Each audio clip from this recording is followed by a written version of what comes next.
Well, back now with a focus on artificial intelligence, right? It's allowing us to do things that once seemed impossible, but it's also creating some new concerns. Sure is, Amber. The technology in some cases is being used to misinform voters and to create pornographic images involving people without their consent. NBC Connecticut's political reporter Mike Savino joins us live in studio with more on the hope of how lawmakers can possibly crack down on this. Mike, how exactly are they going to do that? Well, they say that their focus is on what the state can do when this technology does something damaging, whether it's confusing voters or doing something that damages someone's reputation. But I also talked with a legal expert who says that the First Amendment will make it tricky to try and rein in this new technology.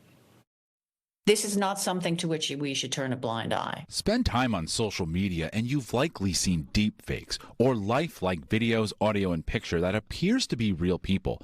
But lawmakers in Connecticut are raising alarms about the technology after two high-profile events. A robocall imitating President Joe Biden's voice and telling Democrats not to vote in last week's New Hampshire primary, and then pornographic images circulating on the internet that appeared to depict Taylor Swift. We're not going to prevent this. Unfortunately, we know that. We need to criminalize it and try our best to prevent it. Senator James Maroney is chairman of the legislature's Energy and Technology Committee.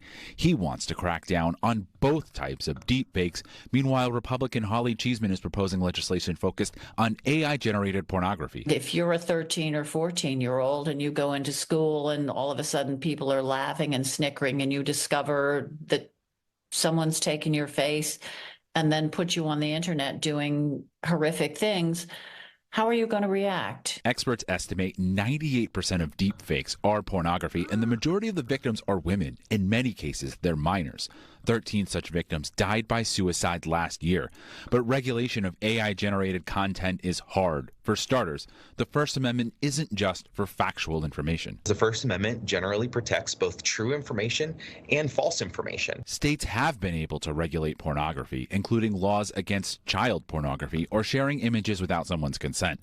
But those laws also apply to real pictures and video. AI users can generate fake images by copying one photo. So the question here is whether fake child pornography is still protected or not by the First Amendment. And ultimately, we do not know. Now, of course, you probably want to know what you can do to protect yourself and your family to keep this from happening. Well, on Thursday night at 11, NBC Responds' Caitlin Birchall talks with a Connecticut woman who says she's been the victim of this deepfake technology. We'll also have some tips on how you can protect yourself online.